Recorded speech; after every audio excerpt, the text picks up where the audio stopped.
Bueno, y sobre este tema tan importante para hablar, sobre todo de materia tributaria, de los cambios que se quieren hacer. Ojo, y esto hay que aclararlo muy bien, que se quieren hacer. Hay expectativa de hacerlo. Todavía falta que el Congreso de la República decida darle las facultades delegadas. Ojo, para legislar, porque esa es la función del Congreso de la República, no es la función del Ejecutivo. Entonces, es usual que cada gobierno, al ingresar a asumir la gestión, le pida facultades al Congreso de la República para que pueda implementar su política en diversos aspectos, no solo en materia económica y tributaria, en diversos aspectos. En este punto específico es en materia tributaria. Así que vamos a hacer el análisis de lo que se espera, de lo que se busca implementar. Estamos con David Zamora, abogado tributarista. David, ¿cómo estás? Muy buenas tardes, un gusto saludarte.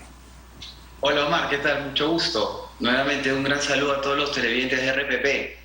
A tu disposición. Empecemos de lo más general, quizá, y vamos ya entrando a los detalles. De lo presentado el día de ayer, de lo explicado el día de hoy por el ministro de Economía, Pedro Franque, ¿te parece que estas medidas ayudarían a recaudar más, ayudarían a generar más ingresos? El ministro Franque hablaba de 12.000 millones de soles adicionales por año.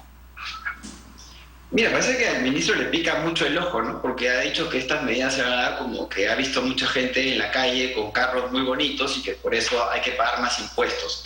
Lo cual me parece un comentario muy fuera de lugar, sobre todo por cómo está la economía actualmente, ¿no? Yo particularmente pienso que no solamente se van a agravar más al 0.5% de generadores de rentas del trabajo, porque también se están anunciando incrementos en las tasas que generan las personas naturales por sus rentas del capital. Recordemos que las rentas de capital hoy en día están grabadas con una tasa del 5%. ¿Y por qué el 5%? Tiene una razón, tiene una lógica.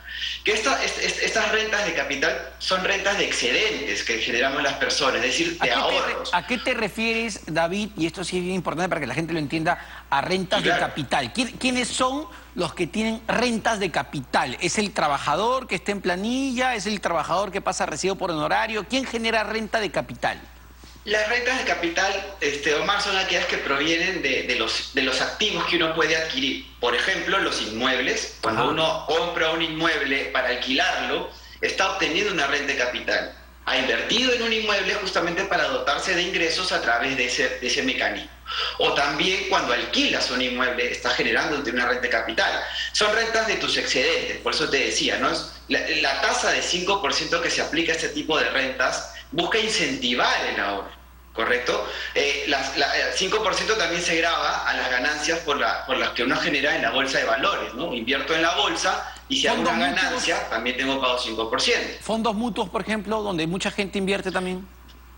Por supuesto, son rentas del capital, los fondos mutuos. Acuérdate, Omar, que nosotros como personas naturales tributamos por las rentas del trabajo, cuarta y quinta categoría, que ya se dijo que se va a gravar a las personas que ganen por encima de los 300.000 soles, con una tasa que todavía no se sabe cuál es, porque no se ha plasmado en el proyecto de ley. Y también generamos rentas del capital, que son estas rentas que provienen, que son de primera y segunda categoría. Es decir, David, inversiones en la bolsa.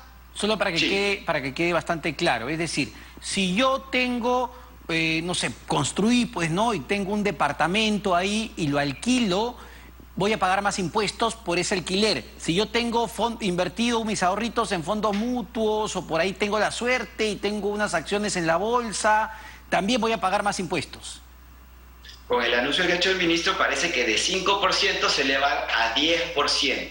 ¿El doble? ¿No? Es una tasa, claro, es el doble. ¿No? Entonces no es que solamente van a pagar más los que ganan más por rentas del trabajo, sino también aquellas personas que tienen este excedente, que han invertido su dinero, han sacado la plata de la AFP, por ejemplo, para invertirlo en un departamento y alquilarlo, ahora les va a costar más alquilar un departamento. Y el problema que genera eso, Omar, es que por más que se piense que se va a recaudar más, lo que va a hacer la gente es tratar de no declarar eso porque le está vulnerando significativamente David, sus ingresos. No, eso incentiva la informalidad. Perdóname, pero con 5% la informalidad en el segmento de alquileres ya es altísima, ¿no? Imagínate con el 10, ¿no?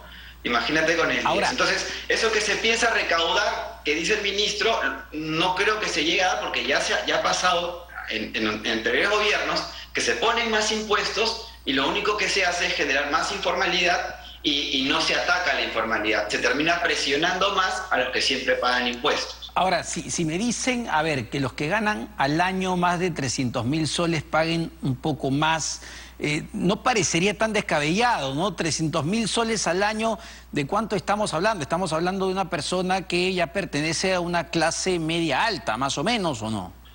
Sí, por eso te comentaba que no solamente se va a gravar más a estas personas, sino también hay que mirar el lado de las personas que invierten su dinero y que obtienen rentas del capital, porque también se ha anunciado que a estas personas se les va a incrementar la tasa. Ojo que también se ha anunciado que se va a modificar la ley de tributación municipal, y en la ley de tributación municipal tenemos el impuesto predial, que es otro tributo que grava la propiedad. Al parecer, el ministro tiene en mente que también se va a incrementar los impuestos prediales de todas las personas que son propietarias de inmuebles. Es decir, entonces, y si me permites el término, David, sí, claro. Vamos, lo que se quiere es seguir ordeñando más a la misma vaca, y las otras vacas que están por ahí nunca las hemos tocado, las seguimos sin tocar. Y si tú ves cuando el ministro hace los comentarios en la prensa, te dice que esto es para poder obtener el financiamiento destinado a los programas de inclusión social y protección social. Esto significa que se está anunciando que se va a incrementar el gasto, ¿no es cierto? Va a haber un incremento de gasto y que por eso tenemos que apretar un poco más a los contribuyentes para poder financiar esto, ¿no? Sin tomar en consideración que actualmente la economía no está en los índices prepandemia que quisiéramos para poder digamos, en todo caso, ver de qué manera se distribuyen mejor los recursos, ¿no? Ahora, hubo otro anuncio que es interesante y es debatible también, que sí me parece afecta o podría afectar directamente a la clase media, que tiene que ver con empezarle a cobrar el IGB a todos los negocios o a todas las plataformas digitales que no están domiciliadas en nuestro país. Para ser más concreto, ¿no? Plataformas tipo Netflix, tipo HBO, tipo Disney, entiendo tipo Uber, todo aplicativo que opera en nuestro país, genera ingresos en nuestro país, pero que no paga impuestos en nuestro país.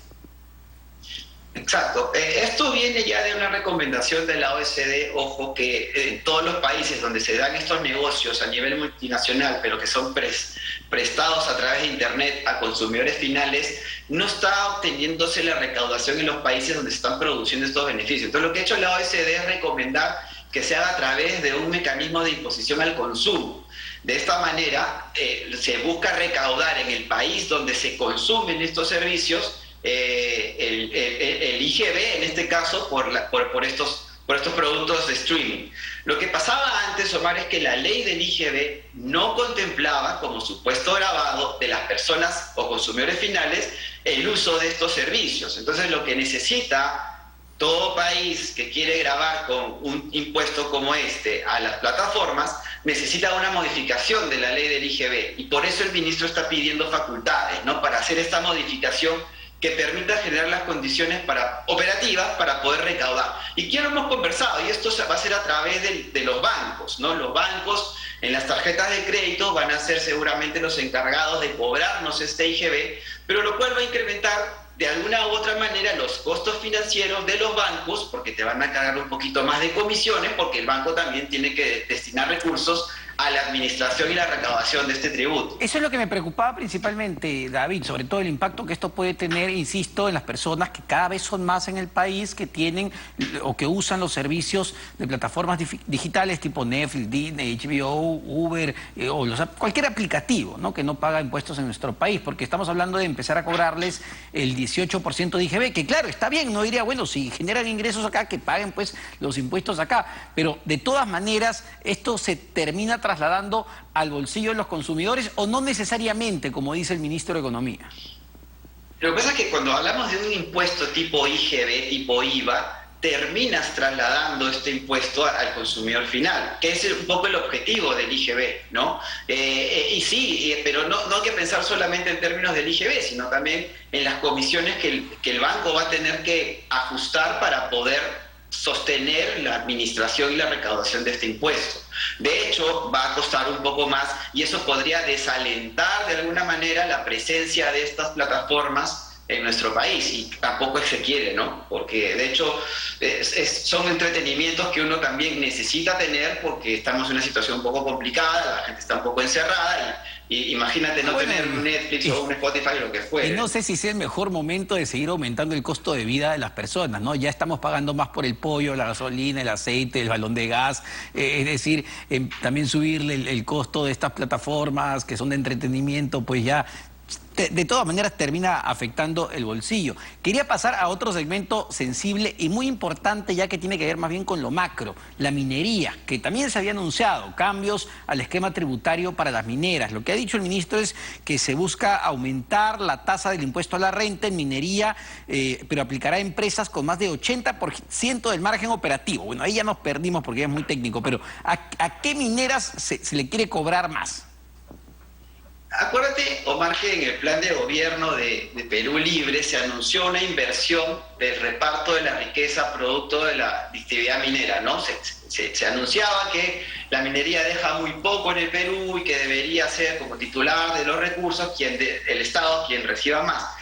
Pero hoy en día la minería, y esto lo sabemos todos, es quien para la olla en el Perú, ¿no? La actividad minera, la actividad extractiva, es la que más ingresos le genera al país. Y yo creo que el ministro está apuntando a un tipo de contribuyente que ha venido sosteniendo la economía por mucho tiempo y no está mirando al sector informal, no está mirando cómo incrementar la base tributaria, no está mirando cómo luchar insistivamente con la evasión fiscal y está apuntando a lo más fácil, ¿no? Vamos a la minería, que es la que más plata tiene, y bueno, ahí le vamos a sacar un poquito más. Y no está mirando digamos, el panorama completo, por así decir. A ver, yo David, sé que tú eres abogado tributarista, no economista, pero en gran medida esto está muy vinculado con el tema de las inversiones. Ya el Banco Central de Reserva prevé que el próximo año la inversión privada no va a crecer en el país. El BBVA, el BCP, ahora el Banco of America, todos hablan de una caída más bien muy pronunciada de la inversión privada. Esto que se está planteando, estos cambios en materia tributaria, ¿incentivan o desincentivan la inversión privada desde tu punto de vista? Desde un punto de vista, y creo que de muchos, desincentiva la inversión privada, porque no solamente se trata de modificar el sistema tributario, hay un componente mucho más amplio, ¿no? ¿Cómo es que se está conduciendo el país actualmente, ¿no?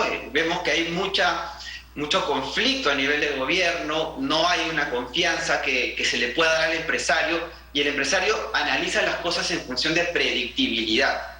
Y cuando no hay predictibilidad, Omar, la gente se para. O sea, es decir, voy a esperar a que este panorama cambie, sea más seguro, haya más confianza para poner mi dinero, porque de lo contrario voy a buscar otras plazas más seguras que puedan permitirme a mí desarrollar la empresa, desarrollar la actividad, generar más puestos de trabajo, ¿no? Si lo que queremos hacer ahorita, como estamos en el Perú, cuando la economía todavía está recuperándose de la pandemia, es ajustarla un poco más, créeme que el inversionista va a preferir esperar un poco antes de arriesgarse a una situación como la de nosotros. Perfecto, David, muchísimas gracias. Como siempre, bastante claro, David Zamora, abogado tributarista, con las reacciones y la explicación de lo que se quiere plantear y los efectos que esto puede tener. Nuevamente, la pelota está en la cancha del Congreso de la República. No es que el día de mañana esto ya se implementa, no. El Ejecutivo le está pidiendo Congreso, apóyame con esto, con estas facultades, dame estas facultades para yo poder legislar en estos asuntos. Vamos a ver si hay consenso dentro del Parlamento para aprobarle estas facultades delegadas en un tema sumamente sensible que tiene que ver con los impuestos que pagamos todos los peruanos. Una pausa, venimos con más en Economía para Todos.